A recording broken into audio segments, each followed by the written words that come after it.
বন্ধুরা, আপনি দেখবেন বেশিরভাগ বাইকে হ্যান্ডেলের শেষ প্রান্তে এরকম দেখতে কিছুটা ওয়েট দেয়া থাকে। আবার দেখবেন যে কোনো নতুন টায়ারে এরকম ছোট ছোট রবারের পেরেকের মতো উঁচু হয়ে থাকে। এগুলো কেন থাকে বন্ধুরা? এর পিছনে কি বা কারণ থাকে? তো বন্ধুরা, আজকে আমরা এই ভিডিওতে বাইকের বিষয়ে এমনই কিছু ফ্যাক্ট জানবো যেগুলো আমাদের মধ্যে বেশিরভাগ লোকই জানে না।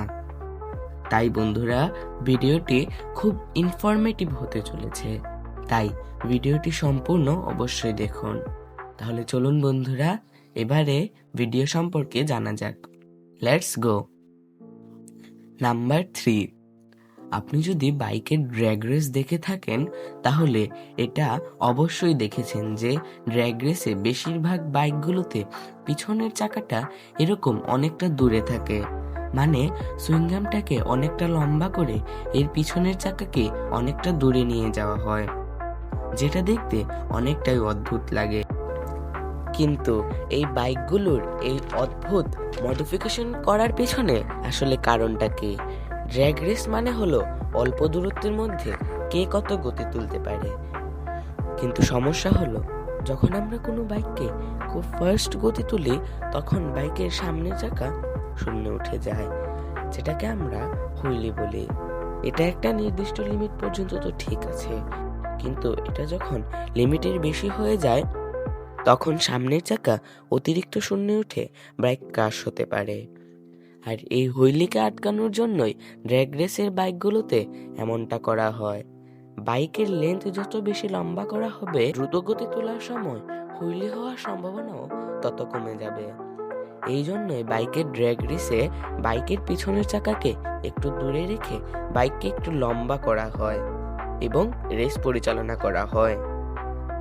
নাম্বার 2, যে কোনো নতুন টায়ারে দেখবেন এই রকম ছোট ছোট রাবারের পেরেকের মতো দেখতে পাওয়া যায়, যেগুলোকে ব্যান্ড সুইপস বলা হয়।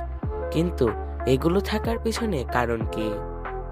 টায়ার যখন তৈরি করা হয় তখন রাবারকে গলিয়ে টায়ারের আকৃতির একটা মেশিনের ভিতরে ঢুকিয়ে চাপ দিয়ে টায়ারের শেপ দেওয়া হয়। কিন্তু সমস্যা হলো, ওই রবারের ভিতরে যদি কোনো কারণে বেশি পরিমাণ বাতাস ঢুকে থাকে তাহলে এখান থেকে এয়ার বাবল তৈরি হতে পারে, আর যেটা হলে টায়ারের সেই অংশটা ফাঁপা হয়ে যাবে, ফলে টায়ারের আয়ু কমে যাবে।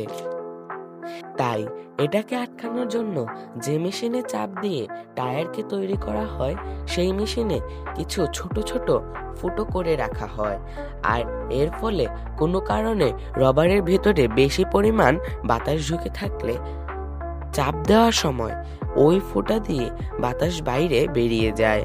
তার সাথে সাথে সেই ফুটা দিয়ে কিছুটা রবারও বাইরে বেরিয়ে আসে, আর সেগুলোকেই আমরা ছোট ছোট পেরেকের আকারে দেখতে পাই। নাম্বার 1, আপনি দেখবেন বেশিরভাগ হ্যান্ডেলের শেষ প্রান্তে এরকম কিছুটা ওয়েট দেয়া থাকে, যাকে বার এন্ড ওয়েট বলা হয়। এর পিছনে কি কারণ থাকে?